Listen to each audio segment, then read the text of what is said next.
Welcome everyone. This is my fourth lecture about this chapter. या chapter संदर्भात माझं चौथं लेक्चर आहे.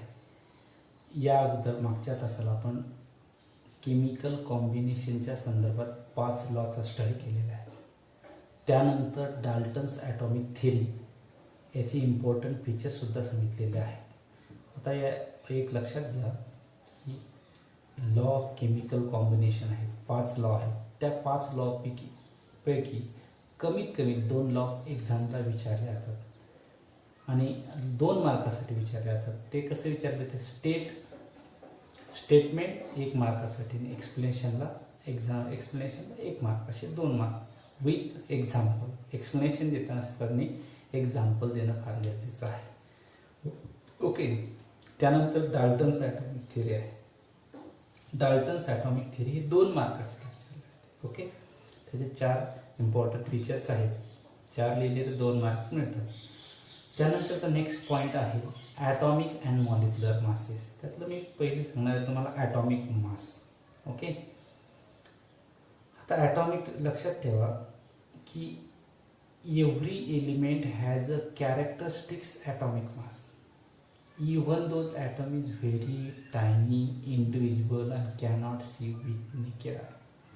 जरी तो ॲटम हा डोळ्याने दिसू शकत नाही, उघड्या डोळ्याने दिसू शकत नाही, त्याचं विभाजनही सुद्धा होत नाही, तो अतिशय सूक्ष्म कण आहे, तरी सुद्धा त्याला काहीतरी कॅरेक्टरिस्टिक्स मास असते. अणूला काहीतरी मास असते. But it is not very easy to determine or measure the mass of atom. एवढं ते काही सहज सोपं नाही, कारण तो फारच सूक्ष्म कण आहे, त्याचं मास डिटरमाइन. आता त्यामध्ये जर आपण बघितलं मास ऑफ 1 हायड्रोजन ॲटम काय आहे? 1 ॲटम ऑफ हायड्रोजन ॲटम आहे 1.6736 इंटू 10⁻⁻⁴ ग्रॅम. आणि किलोग्रॅममध्ये आहे 1.6736 इंटू 10⁻⁻27. पॉवर हा प्लसमध्ये नाही, मायनसमध्ये. लक्षात घ्या. एवढं इतकं कमी त्याचं मास आहे. Therefore, it is not easy to determine or to measure the mass of an atom. But however, today's the mass of other elements can be determined by comparing किंवा relative to the mass of a carbon 12 atom. Because त्या ठिकाणी carbon 12 atom is selected as a standard atom because the mass of carbon 12 atom is exactly determined by the spectroscopic experiment. Spectroscopy एक्सपेरिमेंटने त्याचं exactly determine केलेलं आहे. मग त्यासोबत relate करून किंवा त्यासोबत कम्पेअर करून आपण दुसऱ्या ॲटमचा ॲटॉमिक मास डिटरमाइन करू शकतो. सिंगल ॲटम दुसरा असेल त्याचा ॲटॉमिक मास डिटरमाइन नाही करू शकत. परंतु कार्बन 12 हा स्टँडर्ड ॲटम म्हणून चॉईस केले की ज्याचा ॲटॉमिक मास हे एक्सपेरिमेंटनं एक्झॅक्टली डिटरमाइन केलेलं आहे. तर त्यासोबत आपण ते रिलेट केलं किंवा कम्पेअर केलं तर दुसऱ्या ॲटमचा ॲटॉमिक मास आपण डिटरमाइन करू शकतो. मग आता mass of carbon 12 atom. Carbon 12 हे कार्बन 12 कार्बन त्याचा अर्थ असा होत नाही. कार्बन 12 कारण कार्बनचे निसर्गामध्ये 3 आयसोटोप्स आहेत. कार्बन 12, कार्बन 13 आणि कार्बन 14. तर सगळ्यात जास्त पर्सेंटेज ऑफ ऑकरन्स हे कोणत्या आयसोटोपचं आहे? Carbon 12. Mass of carbon 12 atom is equal to 12.00 atomic mass unit. Shortly it is called as the EMU. Standard mass किती आहे कार्बन मास ऑफ कार्बन 12 ॲटमचं? 12.00 ॲटॉमिक मास युनिट. त्याला शॉर्टली AMU म्हणतात. आता हे झालं मास ऑफ 1 कार्बन 12 ॲटम. किती आहे EMU मध्ये? 12. आता 1 EMU इज इक्वल टू कसं कॅल्क्युलेट केलं जाते? 1 EMU इज इक्वल टू आपण सहज कॅल्क्युलेट करू शकतो युनिटरी मेथडनं. काय? 1 EMU is equal to 1/12 into mass of 1 carbon 12 atom. आता 1/12 into later on they exactly measure the mass of 1 carbon 12 atom in a gram.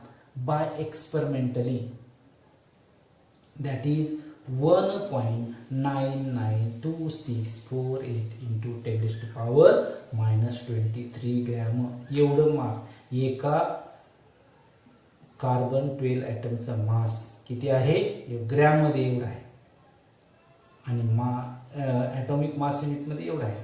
1 atomic mass unit असं काढायचं असेल तर आपल्याला काय करावं लागेल 1/12 into mass of 1 carbon 12 atoms. Okay, मग आता ॲटॉमिक याच्यावर व्हॅल्यू किती कॅल्क्युलेट केलेली आहे ही व्हॅल्यू नेहमीच लक्षात ठेवायची. कोणती 1 atomic mass unit is equal to 1.66056 into 10 to the power minus 24 gram into 10 gram झाला आणि किलोग्रॅम मध्ये जर विचारला असेल तर -27 किलोग्रॅम. हे लक्षातच ठेवायचे. आणि याची डेफिनेशन काय करणार ॲटॉमिक मास युनिटची.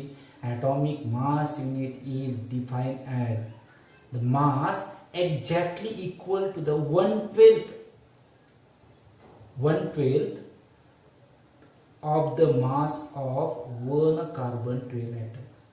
Atomic mass unit is defined as is exactly equal to the 1/12 of the mass of one carbon 12 atom. It's called atomic mass unit. आणि 1 atomic mass unit is equal to ही value नेहमीच लक्षात ठेवायची 1.66056 into 10 to the power minus 24 gram किंवा kilogram मध्ये -27 kilogram. Okay, जर एक कुठल्याही ॲटमचा आपल्याला ग्रॅम मध्ये दिलं मास हे ग्रॅम मध्ये दिलं असेल आणि त्याचं कन्व्हर्जन त्यांनी ॲटॉमिक मास युनिट मध्ये करायचं सांगितलं असेल तर त्याला काय करायचं या नंबरनं डिवाइड करायचं.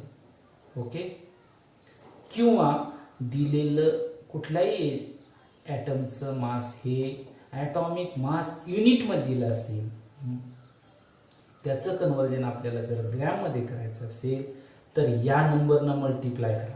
आता 1.66056 into 10 to the power minus 24 gram. लक्षात आलं का. जर कुठल्याही एलिमेंटचं मास हे ग्रॅम मध्ये दिलं असेल त्याचं कन्व्हर्जन जर आपल्याला त्यांनी सांगितलं ॲटॉमिक मास युनिट मध्ये कॅल्क्युलेट करा तर तुम्ही या नंबरनं डिव्हाइड करा. दिलेल्या मासला या नंबरनं डिव्हाइड केलं तर दिलेल्या ग्रॅमचं कन्व्हर्जन कशामध्ये होते ॲटॉमिक मास युनिट मध्ये होते.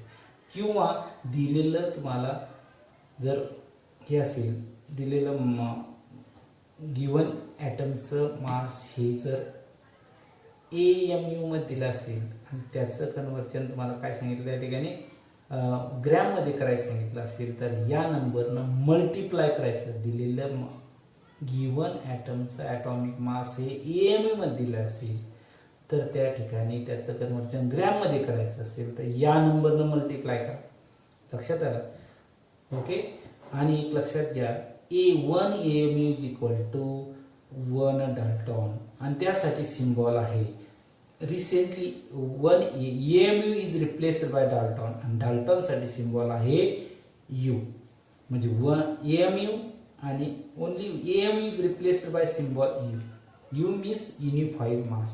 यूचा अर्थ काय होतो unified mass. Recently AMU is replaced by U. U न रिप्लेस किंवा त्या ठिकाणी DA सुद्धा सिम्बॉल वापरले जातो. लक्षात घ्या U means atomic mass unit किंवा दुसऱ्या त्या ठिकाणी DA. मोस्टली प्रॉब्लेममध्ये व्हॅल्यूचे ॲटॉमिक मास युनिट साठी काय वापरले जाते U हा सिम्बॉल वापरला जातो. ओके, डेफिनेशन काय मग 1 AMU ची 1 AMU it is defined as the mass exactly equal to the 1/12 of the mass of 1 carbon 12 atom. Okay, आणि 1 AMU ची व्हॅल्यू किती आहे एवढी आहे. जर दिलेल्या गिवन ॲटमचं मास आपल्याला AMU मध्ये दिलं असेल ग्रॅम मध्ये कन्वर्ट करायचं असेल तर या नंबरनं तुम्हाला मल्टिप्लाय करावं लागेल. आणि दिलेल्या गिवन ॲटमचं ॲटॉमिक मास हे ग्रॅम मध्ये दिलं असेल त्याचं कन्वर्जन तुम्हाला जर AMU मध्ये करायचं असेल किंवा ॲटॉमिक मास युनिट मध्ये करायचं असेल तर या नंबरनं काय करावं लागेल तुम्हाला डिव्हाइड करावं लागेल. लक्षात ठेवा हे फार महत्त्वाचं आहे. या ठिकाणी यावरती एक प्रॉब्लेम आहे. ओके, आता हे प्रॉब्लेम बघा या ठिकाणी कसं आहे. Mass of an atom of oxygen in gram is, ह्या ग्रॅममध्ये दिलेले. आणि what is the atomic mass of oxygen in U means atomic mass unit. Okay, कशामध्ये काढायचं आपल्याला. तुम्हाला माहिती आहे mass of an atom oxygen in gram is given data आहे. This is the given data.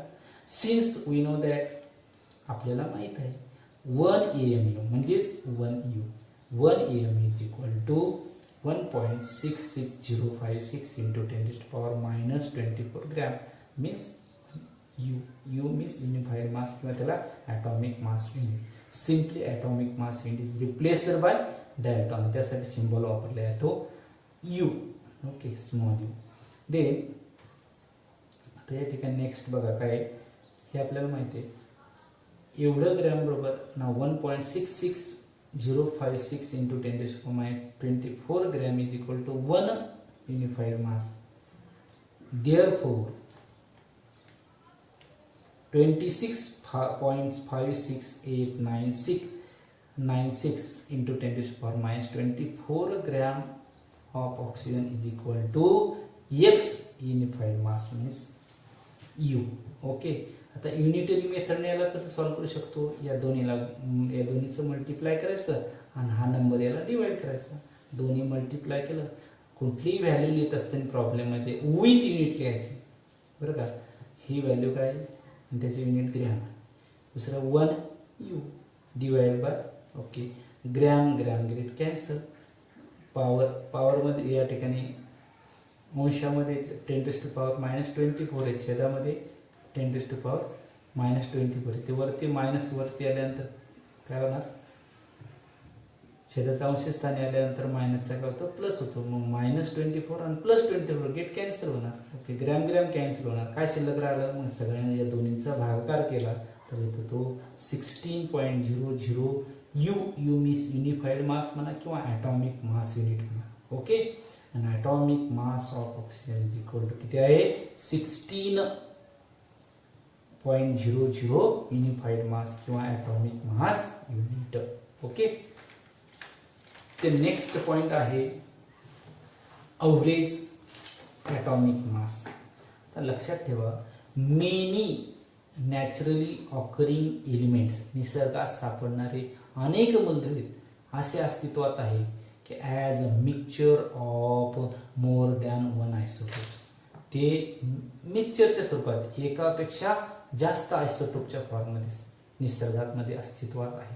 मग अशा वेळेस त्याचा ॲटॉमिक मास कसं डिटरमाइन केलं, कसं मेजर केले जाते, तर अशा एलिमेंटचा ॲटॉमिक मास हे अवरेज ॲटॉमिक मास घेतले जाते.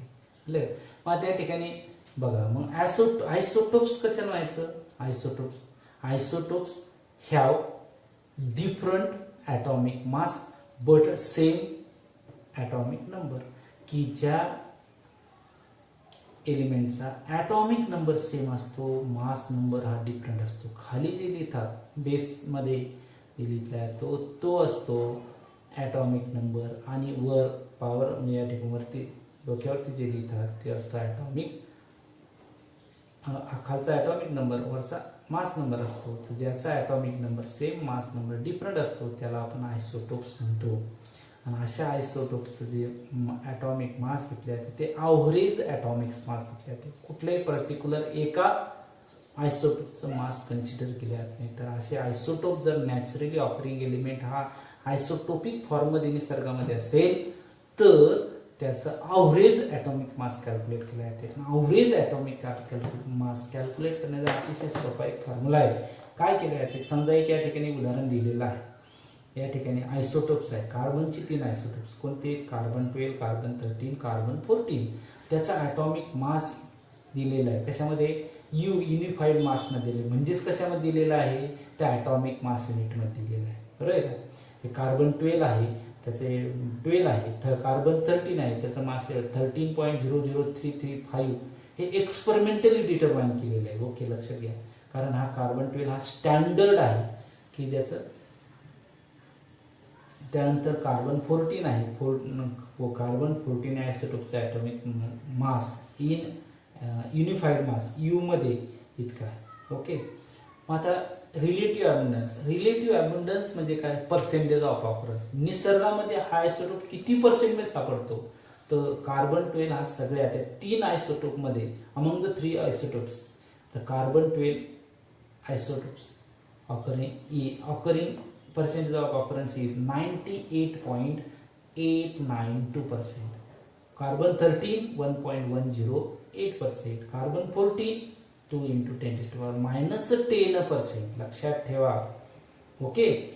आता या ठिकाणी मग तो कसं कॅल्क्युलेट करायचं बघा. या ठिकाणी average atomic mass of carbon 3 isotope आहेत.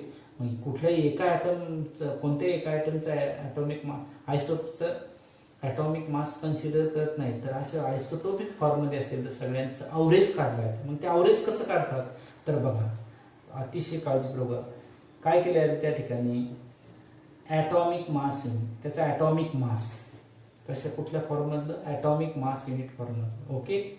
मल्टिप्लाइड बाय रिलेटिव्ह अबंडन्स म्हणजे पर्सेंटेज ऑफ ऑकरन्स, त्या दोन्हीचा काय केला तो गुणाकार, प्लस त्यामध्ये प्लस सेकंड आयसोटोप C13 असेल आहे तर त्याचं ॲटॉमिक मास किती आहे, 13.00335 यू म्हणजे unified mass multiplied by it's percentage of occurrence एवढा आहे.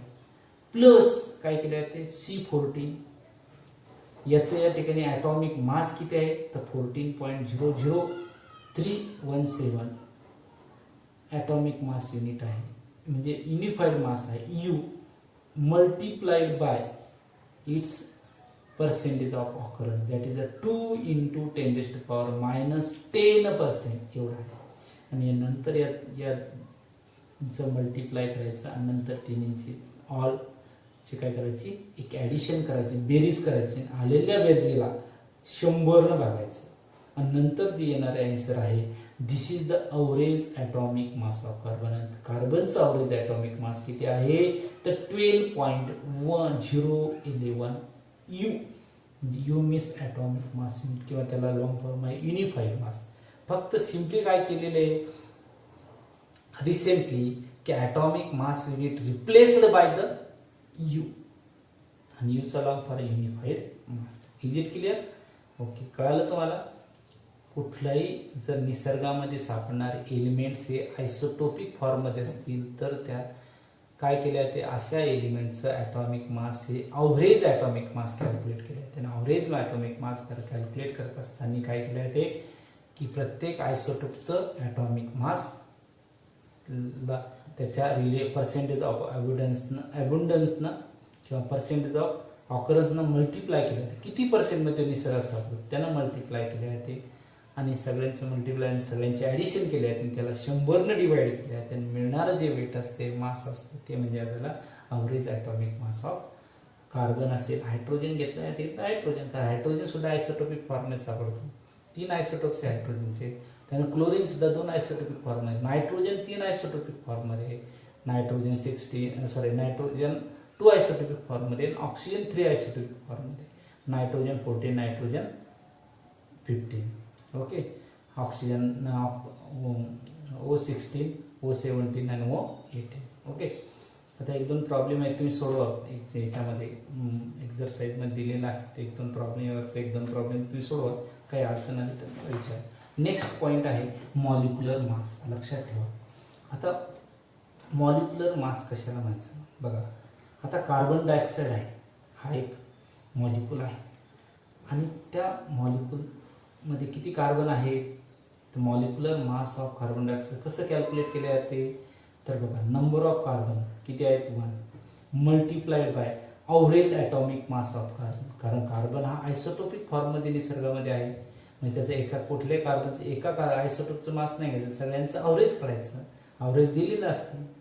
Okay. 1 into average atomic mass of carbon plus number of oxygen किती आहेत तर या ठिकाणी 12 आहेत into average atomic mass of oxygen. तर 1 average atomic mass of carbon किती आहे 12.011 ॲटॉमिक मास प्लस 2 इंटू ऑक्सिजनचं किती आहे 16.02. या दोन्हीची ॲडिशन केली तर ते किती येते 44.011 यू मीन्स युनिफाईड मास किंवा ॲटॉमिक मास युनिट. मग आता याची डेफिनेशन काय करता येईल? Molecular mass of a substance, कोणताही असो substance, carbon dioxide, water, is the algebraic sum of the average atomic mass of the atom of an element which are present in the molecule. त्या molecule मध्ये असणाऱ्या सर्व एलिमेंटच्या ॲटमच्या average atomic मासची बेरीज म्हणजेच काय? Molecular mass. Okay, again I will repeat it. परत मी तुम्हाला repeat करून सांगतो. Molecular mass of a substance is the algebraic sum of the average atomic mass of the atom of an element which are, कोणते? which are present in the molecule. त्या molecule मध्ये असणारे एलिमेंटच्या, वेगवेगळ्या एलिमेंटच्या ॲटमच्या average atomic मासची बेरीज म्हणजेच काय? कसं करायचं की त्या ठिकाणी की कार्बन डायऑक्साईड किती कार्बन आहेत? 1. त्याचं कार्बनचा ॲव्हरेज ॲटॉमिक मास किती आहे? 12. त्या नंबर ऑफ ॲटमनं काय करायचे? त्या ॲव्हरेज ॲटॉमिक मासला मल्टिप्लाय करायचं. प्लस सेकंड एलिमेंट कोणता आहे? Oxygen element. त्याचे 2 ॲटम आहेत. तो ॲटम त्या नंबर ऑफ ॲटम त्याच्या ॲव्हरेज ॲटॉमिक मासला मल्टिप्लाय करायचं आणि या दोन्हीची काय करायची? मल्टिप्लाय, ॲडिशन करायची. मल्टिप्लाय केल्यानंतर जे मिळणारं आन्सर असेल दिस इज द मॉलिक्युलर मास. सिद्ध काय? Molecular mass. असं नंबर ऑफ एक्झाम्पल या ठिकाणी मी सांगू शकतो अजून की फॉर एक्झाम्पल आपण एक एक्झाम्पल घेतलं, water H2. Calculate the molecular mass of water. तर एक लक्षात घ्या, वॉटरचं हायड्रोजनचं या ठिकाणी ॲटॉमिक मास काय असते? 1U atomic mass. ऑक्सिजनचं किती असते? O is equal to 16.00 U. Is it clear? आता या ठिकाणी molecular mass of H2 is equal to काय करायचं? नंबर ऑफ हायड्रोजन ॲटम किती आहेत?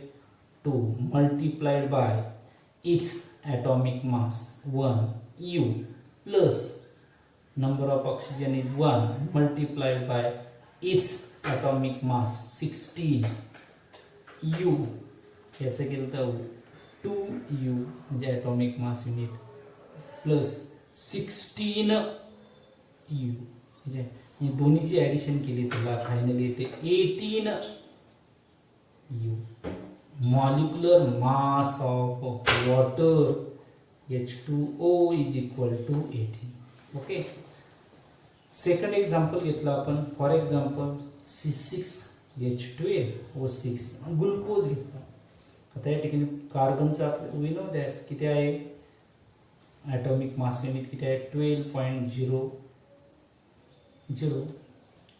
U. हायड्रोजनचं किती आहे?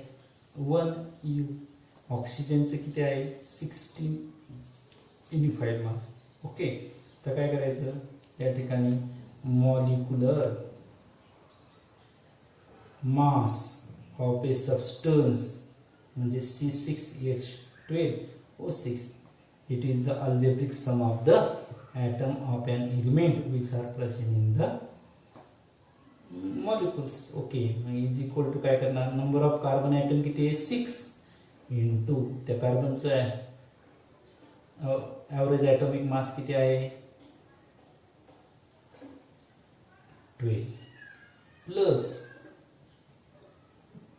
number of hydrogen 12 into atomic mass 1 plus number of oxygen 6 किती आहे?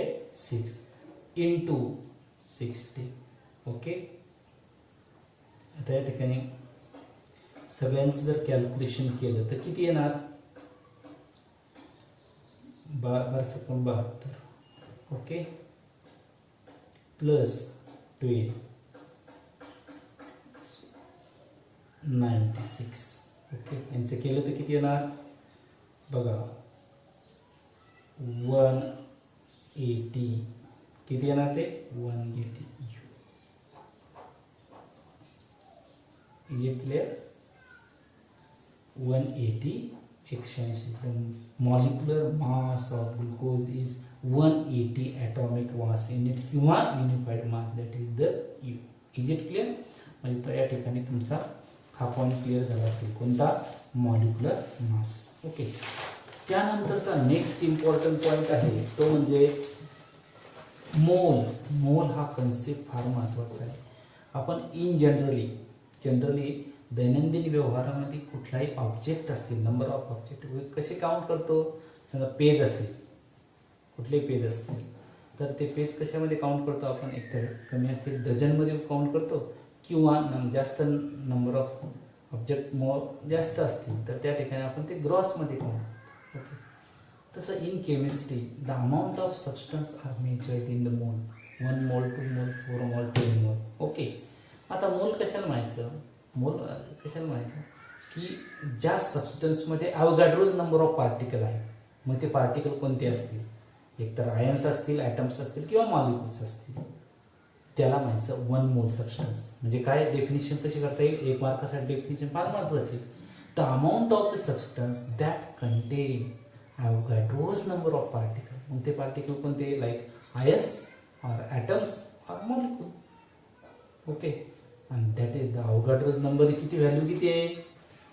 6.0221367 into 10⁻23 is called mole. The amount of substance that contain the Avogadro's number of particle that like ions, atoms or molecule, that is 6.0221367 into 10⁻23 is called mole. And the SI unit of mole is only MOL. मोलचे S unit काय काय? MOL, not MOL. लक्षात ठेवा. मग 1 mole of nitrogen item म्हटलं तर किती item आले? त्या 1 मोल ऑफ नायट्रोजन मी सांगितलं की या ठिकाणी 1 मोल ऑफ नायट्रोजन आहे. म्हणजे किती नायट्रोजन ॲटम आहेत? तर अवोगाड्रोज नंबर ऑफ नायट्रोजन ॲटम आहेत इतके. 1 मोल ऑफ हायड्रोजन मॉलिक्यूल म्हटलं तर किती मॉलिक्यूल? तर अवोगाड्रोज number of molecules. 1 mole of ions म्हटलं कॅटायन्स, आयन्स कुठलेच Na पॉझिटिव्ह आयन्स तर किती आयन्स? तर अवोगाड्रोज नंबर ऑफ.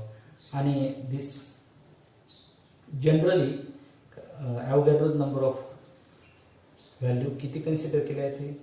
1.6022 into 10⁻23. कारण ही व्हॅल्यू अप्रॉक्सिमेटली इज इक्वल. या व्हॅल्यूची अतिशय इक्वल आहे, जवळपास सारखीच आहे. म्हणून ही प्रॉब्लेम सॉल्व्ह करताना ही व्हॅल्यू घेतली आहे 1.6022 into 10⁻23. लक्षात राहण्यासाठी सोपी आहे आणि to avoid the confusion avoid करण्यासाठी ही व्हॅल्यू कन्सिडर केली आहे. This is the exact value of Avogadro's number. आणि ही व्हॅल्यू टाकल्यानंतर आपण पुटअप केल्यानंतर प्रॉब्लेम सॉल्व्ह केला तर आपल्याला करेक्ट आन्सर मिळते. ओके. त्यानंतरचं आहे आता नंबर ऑफ मोल्स कसे कॅल्क्युलेट करायचे. ओके. Moles of substance. एखादा मोल्स सबस्टन्स आहे तो ग्रॅममध्ये दिलेला असेल, त्याचं रूपांतर आपल्याला मोलमध्ये करायचं असेल तर काय करायचं? मग त्यासाठी फॉर्म्युला म्हणजे